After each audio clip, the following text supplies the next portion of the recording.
fake balsa He-Man sword. I'm Hera, Princess of Power. And this is the review of He-Man Masters of the Universe Revolution, the sequel. A 5-part follow-up. Thus far, I guess there's 10, but only aired 5 so far. Of this other story arc of the He-Man series. There is a little bit of controversy, but it's not a whole lot. It's a Kevin Smith He-Man series. It's a spinoff. I think the first time around they were just like everybody. The haters probably never saw the show. They just wanted to hate because, oh no, there's women's in it and stuff. Yeah, there's women in He-Man. And it makes us uncomfortable, makes your penis softer. And it was because, well, He-Man was, the original show was, in the 80s, was very gay-coded. And they're just uncomfortable with that, and they don't know why. It's like everyone else knows why. It's gay-coded. He-Man is not interested in Teela. He-Man's been interested in Man-at-Arms. But anyway, that's okay. It's 2024. But in this one, He-Man's interested in Teela for some reason. That's throwing him off. It's giving them their Kevin Smith slash fiction. It even has William Shatner as Keldor, which is hilarious. And it apparently has taken cues from Spectre Creative, the guy who worked on the 2000s He-Man show, who was on the net defending the story. It wasn't just Cal Cat saying, "Oh, the Kevin Smith one. Wait for the second half; it'll redeem itself." Those haters, they just didn't like that at all. No, it's all going to be bad. But no, it ended up being loaded because the second half redeemed it. Yeah, they go to space heaven or whatever and they come back. And this one, not so much space heaven, but lots of technology versus magic. People possessed by Borg nanites. They're doing the whole Borg nanite thing. If you're familiar with the lore from the He-Man comic books, not so much the show. The show didn't go into it, really. The OG show, the comic books, you know that Keldor is Skeletor. So if you're an OG person in their 40s and early 50s, completely aware of that. So it's like it's not a surprise when Keldor is revealed to be Skeletor because it's like the same guy. It's a trick. It's got to be a trick. They do it differently in this one though, so that's interesting and different. But you kind of have to. This is for a new generation. This isn't a He-Man for the X generation. It's a He-Man for the Y and Z generations. First off the bat, this is a real brief review, and I'm not going to go into big details because everyone else does. I'm just going to do real brief and just go into it and say, never mind. So the He-Man story is opens with King Randor dying, and I guess that's canon with the later one, the 2000. So they're following some of the 2001, 2012 one, where He-Man was the king. So they're trying to forward the series into the other Preternian Eternian thing. Preternia was destroyed in the last one, so they gotta create it back. Sorceress decides to go to the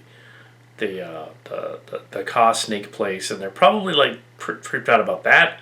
That's in the comic books and in the OG stuff too. That's in the lexicon of their.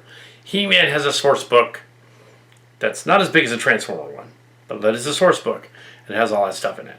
So there's a version of the Sorceress that's green that has snake power. She was originally supposed to be a Malian character.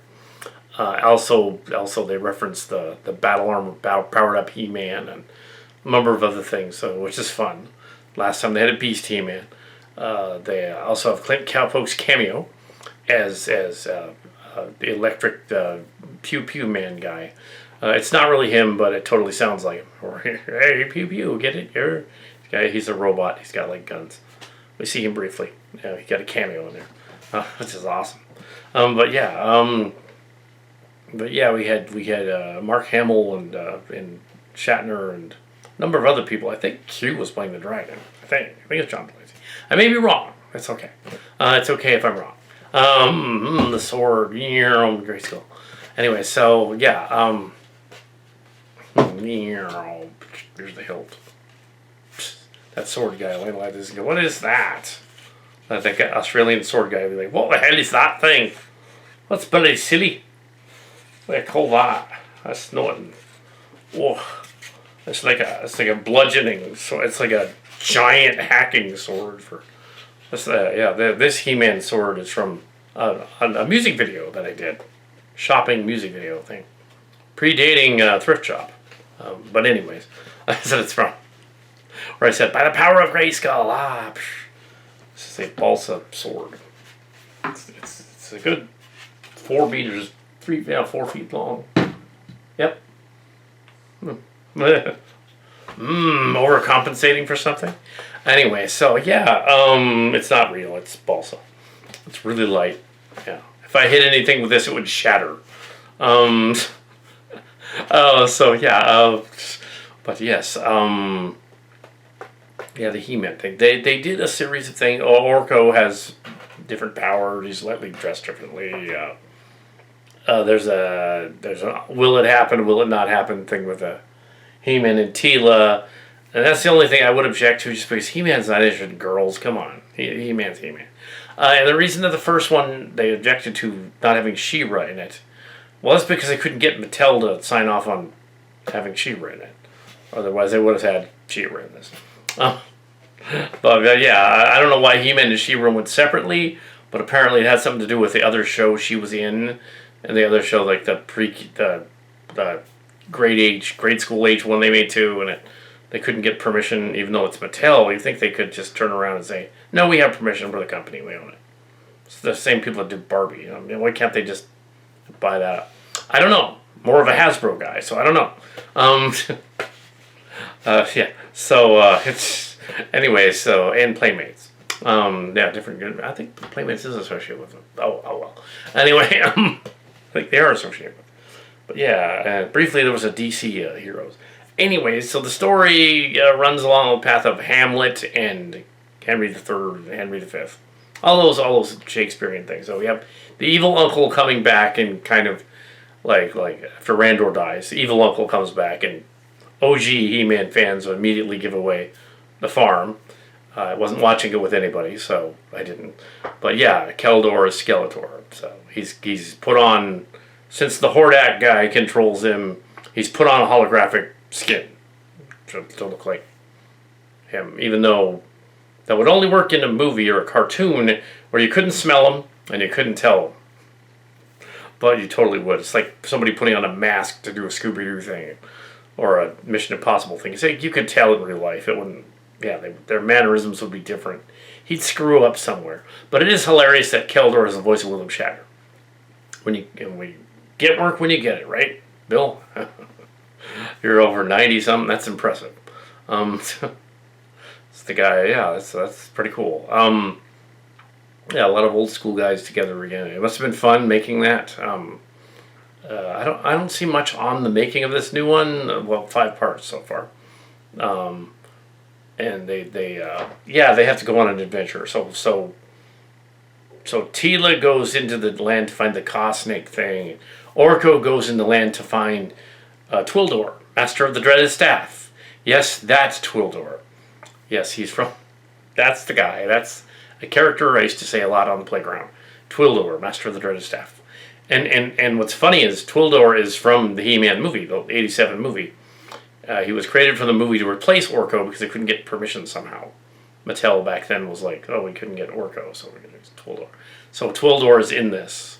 I suppose the OG fans are like, but no, it's fine. It's fine. Why not have Twildor in there? That's cool. Twildor can do stuff. It's neat. And they're all kind of ripping off like the mythos of Thor as well, because he's like lightning bolts and power and the frost giant that clearly is Keldor. He's a frost giant, and which was popularized by the of course the Marvel Thor movies, the Disney movies. But yeah, they're the frost giants and Eternia is Asgard basically. That was way before they did it in Marvel. That was way before. There were comic books way before too. Thor comic books and Silver Surfer comic books way before that. So there you go.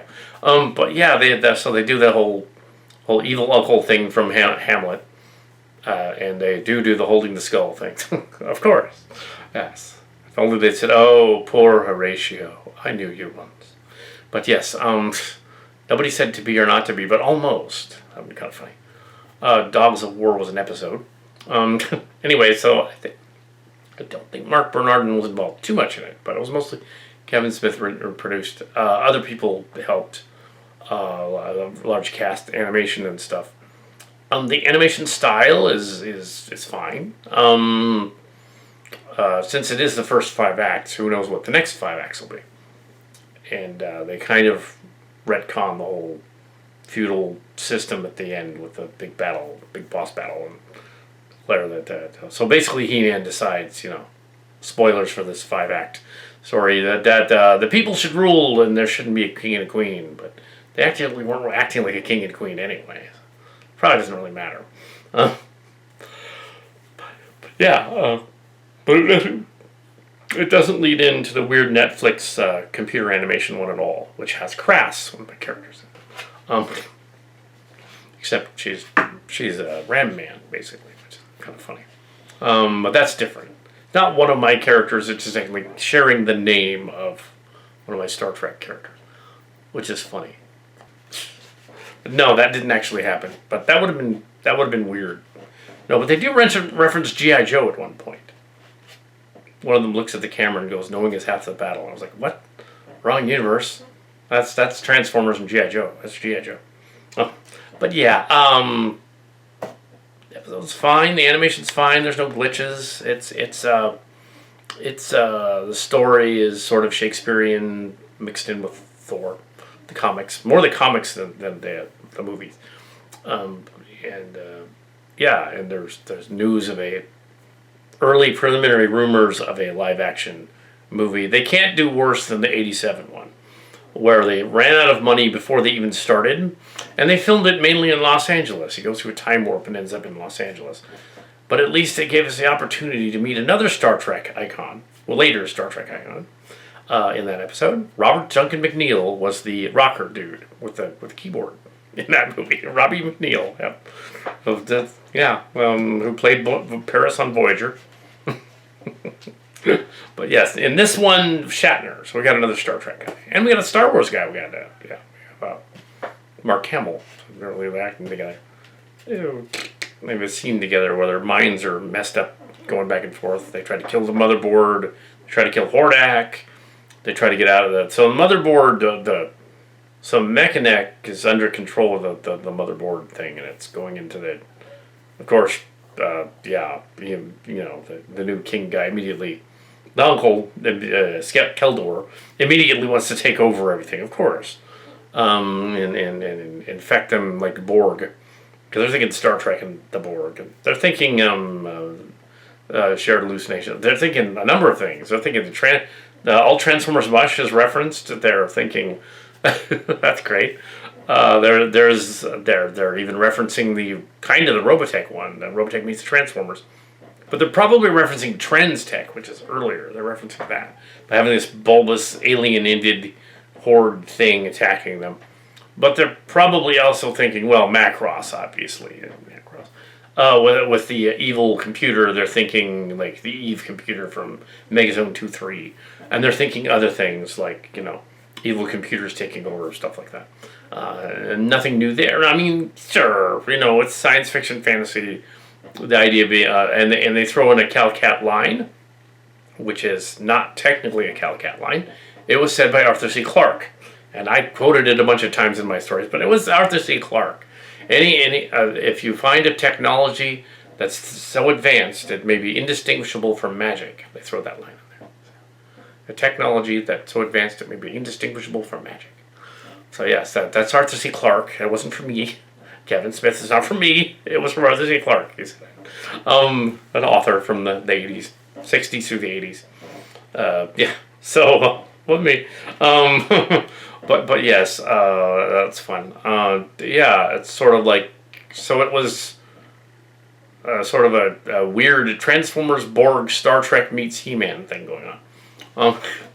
And it had like a kaiju that was attacking that looked like an Invid ship thing attacking. You'll fight the kaiju, shoot at it and stuff.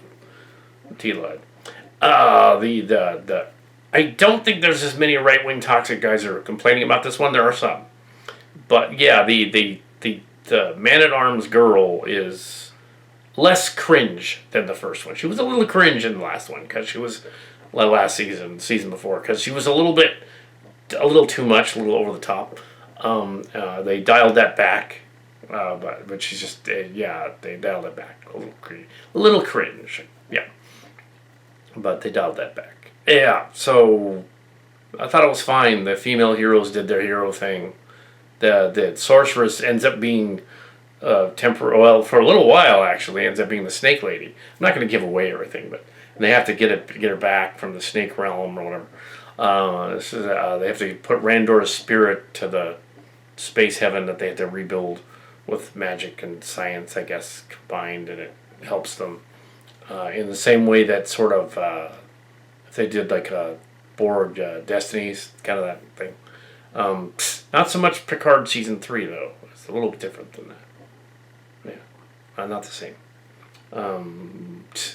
More like the Triple Queen. They blow up the character. So he saw he was aware of the hunt for the triple planets, or the Great Triple Hunt, and he put that in there. He had the kaiju goes, and then the other lady goes, bad guy. When bad guys explodes, of course, because the original He-Man, they couldn't even punch each other. They had to fake it, and like a fist would go, it would fly through the air. They couldn't shoot each other or hack each other with swords. Some people should like that. They almost do that in here. That hack people with swords. I mean, it's Netflix, so it's bloodless. I mean, they're like magic shoot. I mean, nobody walks around with anyone's disembodied head unless it's mechanical or something. So. Anyway, I didn't mind it. I thought it was okay. Just a cursory evaluation of it. It was perfectly workable as a story. And glad to have seen it. So I can see what they're doing, and they're making it for the next generation, not for my generation, for the next generation. And maybe even the next. I don't know how much is the next, though. I'm thinking, like, maybe if you grew up on the 2000s one, the spinoff, that generation might like this. But I'm thinking the younger generation would have no clue. Anybody under 15 would be like, what is this? I don't know what this is. So, but yeah, that could be a drawback to it, is they wouldn't know what this is. They'd be more familiar with the goofy CGI one, and the Princess of Power She-Ra one, the other one, than they would this. So yeah, so it works, and yes, so the sword guy is Shadiversity, and I've seen a lot of his sword videos. This isn't even a Maul sword. This is a nonplussed Maul sword. It's very cheap up close. It looked good in the Love the Sales You Buy parody. It was a parody of Love the Way You Lie. It was that horrible abused lady video with Eminem and that other lady. Yeah, and I think in the video it had the other lady. It didn't have Rihanna. It had the other lady. It had the lady from Transformers. It had Megan Fox, but it was Rihanna singing it, and it was based on an earlier song sung by somebody else, and they popularized it. So it's a cover technically. The original "Love the Way You Lie" was just without the rap. It was it's a cover. Just so you know. So mine was a parody. "Love the Sales You Buy" was more of a parody of that original song, not the rap song. And in it, the Eminem clone guy, I believe it was Morton Roadkill was playing him. And he was singing it, and it wasn't just me, but Morton Roadkill. And he at the end of the original video, he had the He-Man sword in the corner of the room, and he went, "By the power of Grayskull," and he like smacked it into it. There was a transformer on the ground, and it went, knocked it across the room. It was funny. But yes, and then yes, my then teenage niece watched it and said, "This video needs something. What you need to do is all the references to the stores in the mall. You need to go to the mall and redo the whole video in the mall showing the stores. Then it's funnier. I was like, oh, that would be a little blunt, wouldn't it? Perhaps I'll do that. And I did. I reshot the video. And it was way better in the mall. Yeah. And even though they said, don't bring cameras in here and film stuff, everybody's got a cell phone. Everybody's got a camera. But that day I had permission. So. I also had permission during Black Friday, except for the Black Fridays, that one Black Friday where that one person complained. One cleaning lady's like, oh, I don't know what she was talking about. I took a picture of this cool like house in Van's skate park. It was Van's store. There was like a castle in Van's store. There was like a little model house. Whipped out a camera phone to take a picture of it. This lady freaked out. Even though I had just been there like weeks earlier and filmed a music video there. What the heck? But yes, and nobody cared. Yeah, so you can film in the mall just as long as you don't film the people and get all weird and cringe. The kids call it cringe. Yeah. Cringe, don't get cringe. But yes. And also I did the He-Ra Princess of Power song at Fanime, was it 2020? No, 2020, yeah.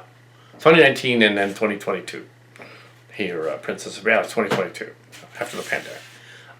Which is funny, because he was wearing a mask. But yes. He-Ra, Princess of Power. It's sort of a joke, but a friendly trans joke, because he's supposed to be he's supposed to be He-Man, but it goes back to like when I was a kid on the playground, and I'd be like doing the Wonder Woman spin around thing, like in the Wonder Woman classic show with Linda Carter, and then it would turn into He-Man and have like a lightsaber and go, by the power of Disco, ah. Like, so the joke was that he turned into He-Man and She-Ra. And the other She-Ra story was that that was after the movie came out. The other She-Ra story was that the TV movie and the movies in the theater came out, because there was a He-Man and She-Ra the movie, and my grandmother, Grandma Napa, who was interested in cartoons and things like that, she wanted to go see it, so we went and saw it. So we went and saw the He-Man and She-Ra movie, and she liked it. And back then, it was about an empowered girl who saves the planet, an entire planet, from a Hordak, the evil bad guy. Yeah, so I don't know what the right wingers are on about. It's always been about an empowered girl. And I'm an empowered dude. Yeah, I'm clearly not a trans male or anything, but LGBTQ friendly. And He-Man was definitely coded as very. He was wearing a pink vest. Come on. He never had a girlfriend on the show, and there's a reason for that. Oh my! Maybe that's what's got him all butthurt. I don't know. But anyway, I'm gonna put this away before it literally cracks down the middle and falls apart. But I guess if the sword guy was looking at this, he would call this a barbarian kind of sword, and a. This is less a sword and more of a hacking, chopping Conan sword / He-Man sword thing. This would be for not just like beheading enemies. This would be like a friggin' this would be like a I'm grabbing the blade because it's really that's not yeah, it's plastic. There's nothing sharp on this. You need splinters. And it's not really a sword. It's wood painted metal. So yeah. And Mark's Cards found the secret of the swords at the toy. That's about the toy show. He said, "Oh, they're all plastic. They're just painted." So we were like holding plastic swords at each other, like they were all plastic. But still, you wouldn't want to like brandish it and wheel it around on a bus or something. Some of them were plastic. The sword guy, which is awesome. And there was a She-Ra and a He-Man sword there, and I said, it wouldn't make this look better as if they painted it, did it over, and did it with a metal sheen to make it kind of look like metal, like I did with this. Kind of give it a lacquered paint so it looks like, and then make varnishes and imperfections in it, and then polish it to give it the impression that it's metal when it's not actually metal at all. It's like, that's like the hilt. Here's it's like a Conan / He-Man. Well, Conan was basically He-Man was basically a Conan clone. Originally, Savage He-Man's clone. Yeah, this is a hacking sword. This is like a